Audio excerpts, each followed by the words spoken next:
শুভ সকাল বন্ধুরা, আপনারা কেমন আছেন? আমি ভালো আছি। তো আজকের ব্লগটা শুরু করছি আমি রান্নাঘরের থেকে।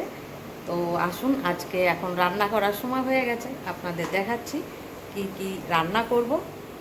এই দেখুন, আজকে আবার নিয়ে এসেছে গাছে আমাদের কিচেন গার্ডেনের থেকে অনেকগুলো নিয়ে এসেছিল, কিন্তু আমি রেখেছি 3টে, আর বাকিগুলো এই দেশের লোককে দেওয়ার জন্য নিয়ে গেছে। যে খাবে তার জন্য, মতলব কেউ যদি খায় দেবে। তা আমি এই 3টে রেখেছি। তো আর এই হচ্ছে আমাদের সেই গাছের আবার লাউ, কিছুদিন আগে হয়েছিল অনেকগুলো, তারপরে আরও হয়েছিল, লোককে দেওয়া হয়েছে। তো একা রোজ না লাউ তো খেয়ে পারা যায় না, তবুও নিয়ে আসা হয়েছে এই লাউটা। তা দেখুন কত সুন্দর লাগছে না, লাউটা কি বড়। তো আজকে বানাবো এই দুটোর মধ্যে। এই আরও ফ্রিজে রয়েছে কপি আছে, ফুলকপি, পাতাকপি, দেখি কি বানানো যায়। এই যে আমি ভাজা করছি হচ্ছে চিচিঙ্গেটা কুচিয়ে নিয়ে ভাজা করছি। তো চিচিঙ্গেটা বেশি একটা খেতে যাচ্ছে না, ঘরের জিনিস ফেলাও যায় না। আর যেহেতু আমরা কিচেন গার্ডেনে এটা মতলব লাগানো হয়েছে, আর এত মেহনত করে লাগানো হয়, জল টল দেওয়া হয়, তো ফেলেও দেওয়া যায় না। তো দেখুন লাউ এনেছিল, সেই লাউটা কেটে কুচিয়ে নিয়েছি ঘন্ট বানাবো বলে একজনের জন্য। আর লাউ কিছুটা কেটে নিয়েছি তরকারি বানাবো বলে। আর এই যে চিচিঙ্গাটা ভাজা হয়ে গেছে, এটাকে আমি নামিয়ে নিচ্ছি। তো সকালবেলায় উঠে সব কাজ, যে বাসি কাজ থাকে সেটা করে নিয়ে মন্দিরে পুজো টুজো দিয়ে উপরে এসে চায় নাস্তা করে নেওয়ার পরে একটাই সমস্যা থাকে আমাদের সব মেয়ে ছেলেদেরই, যে কি রান্না করব দুপুরবেলায়, যে কি রান্না করব, কোনটা ভালো লাগবে, কার কি লাগবে। এই সংসার করতে গেলে সবারই একটাই মাথার মধ্যে একটাই চিন্তা থাকে, যে একটা ভালো খাবার বানাই আর দুপুরের ভুঁড়িভোজটা যেন খুব ভালো হয় আর সবাই মনের আনন্দে দুটো খায়। তো সেইটাই দিমাগের মধ্যে থাকে। কিন্তু কি করব, ডেলি আমাদের এখানে এখন কপির সিজন, ফুলকপি আর পাতাকপি রোজ নাই বাড়িতে আসছে। আর সাথে এই যে আমাদের কিচেন গার্ডেনে হয়েছে লাউ, চিচিঙ্গে। আর আজকে আমি লাউ তরকারিটা বানাচ্ছি একদম নিরামিষ, কেন কি যারা নিরামিষ খাবে তাদের জন্য ছোলা সেদ্ধ করা ছিল, সেই সেদ্ধ করা ছোলা লাউর মধ্যে দিয়ে দিয়েছি। আর এই টমাটো দিয়ে দিলাম। আচ্ছা, যেহেতু এটা বাংলার থেকে আনা বিচি হচ্ছে লাউয়ের, তো এটা না মোটা মোটা করে কেটেছি, কিন্তু তরকারিটা বেশ ভালোই গলে গেছিলো, বেশ সফট হয়ে গেছিলো।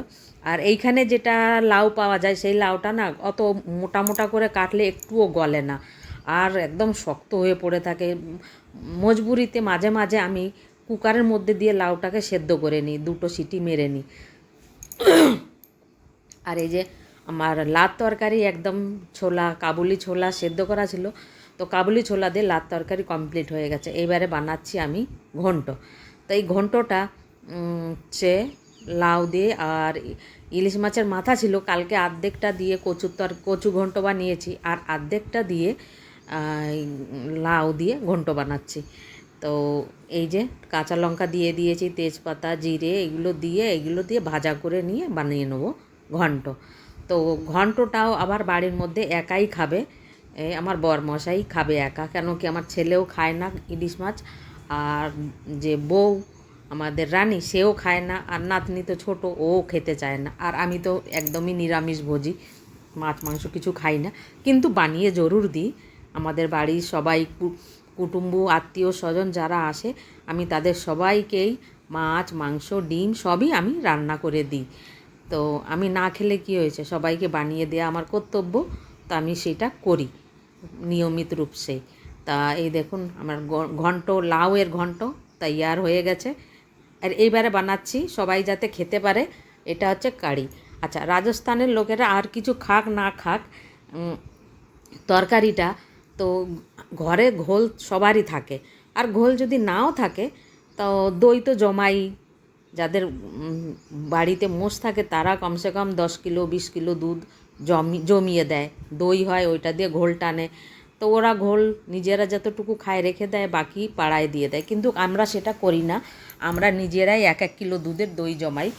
তো দই জমিয়ে দই দিয়ে রুটিও খাওয়া যায়, পরোটা খাওয়া যায়, আর যখন দেখি বেশি টক হয়ে গেছে তো এটা ঘোল বানিয়ে খাওয়া যায়, আর তারপরে এটা কারি বানানো যায়। তো আমরা এইভাবেই এই যে আজকে যেরকম সবার পছন্দ মতো বানাইনি, তো এই যে কারি বানিয়ে নিলাম, দেখতেই পাচ্ছেন। একটু বেসন গুলে দিয়ে আরামে নুন, লঙ্কার গুঁড়ো, একটু হলুদ দিয়ে ভালো করে গুলে, আর এটা অনবরত চালাতে হবে। আর গ্যাসের পরে দিয়ে এটা ছাড়লে হবে না যত সময় জাল না উঠবে। জাল উঠে গেলে ওকে আমি ছেড়ে দিয়েছি। এইবারে আমি এটা পাকোড়া বানাচ্ছি। আচ্ছা, যেহেতু এটা পাকোড়া পেঁয়াজ দিলেও খাওয়া যায়, কিন্তু আমি খেতে পারবো না, সেই জন্য আমি একে পেঁয়াজ দিলাম না। এটা আমি বিনা পেঁয়াজেই বানাচ্ছি পাকোড়া। তো এইটা ভালো করে আমি গুলে নিচ্ছি। গুলে নিয়ে এতে সিমলা মির্চ আছে ঘরে, তো সিমলা মির্চ যেটা আছে সেটা লম্বা লম্বা করে কেটে ওইটা দিয়ে আজকে পাকোড়া বানাবো। তো পাকোড়া বানিয়ে দেখুন কত সুন্দর ফুলে ফুলে উঠছে, আর খেতে দারুণ টেস্ট হয়েছিল পাকোড়াগুলো, সত্যি কথা বলতেছি। আর যে কারি ছিল, কারির মধ্যে লাস্টে বেলা আমি এই পাকোড়াগুলো দিয়েছি, আর তারপরে কারি পাতা দিয়ে আমি সম্বরা দিয়েছি। তো বাড়ির আমি প্রায় পৌনে এক গামলা, যে গামলার থেকে একটু নিচেই ছিল, পৌনে এক গামলা হবে বানিয়েছিলাম কারি। তো সবাই পেট ভরে খেয়েছে। কারিটা এত সুন্দর টেস্ট হয়েছিল, কারিটা সবাই সুন্দর আর টেস্টি হয়েছিল, টক টক লাগছিল। আমি আবার একটু টকটা কম খাই, কেন কি আমার একটু অ্যালার্জি টাইপের আছে, টক বেশি খেলে আমার কাশি শুরু হয়ে যায়। তো আমি ওই জন্যে টকটা একটু কম খাই। কিন্তু কারি ফেলতে হয়নি। এখানে কাঢ়ি বলে, এখানে হিন্দিতে বলে কাঢ়ি, আমাদের বাংলায় কড়ি বলে, বাংলায় কড়ি বলে, আর এখানে বলে কাঢ়ি। কিন্তু টেস্টি হয়েছিল। এটা রুটি দিয়েও খাওয়া যায়, ভাত দিয়েও খাওয়া যায়। এখানে বলে না कढ़ी चावल, बड़ी टेस्टी और मज़ेदार लगती है खाने में।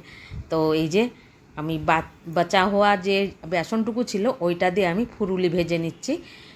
আমি এই যে ফুরুলিগুলো ভালো করে একটু ভেজে নিয়ে এগুলো উঠিয়ে নেব, ঠিক আছে। আচ্ছা, এতে পেঁয়াজের পকোড়া দেওয়া যায়, সব দেওয়া যায়। আমি এবার কড়াইতে তড়কা লাগাচ্ছি। তো 5 ফোড়ন দিয়েছি, এতে আপনারা জিরে দিতে পারেন, সরষে দিতে পারেন। তো আমি 5 ফোড়ন দিয়েছি, কারি পাতা, শুকনো লঙ্কা। এর একটা গন্ধই আলাদা লাগে, এটা দারুণ টেস্টি লাগে খেতে। আপনাদের কাছে যদি হিং থাকে, হিংয়ের তড়কাও লাগানো যায়।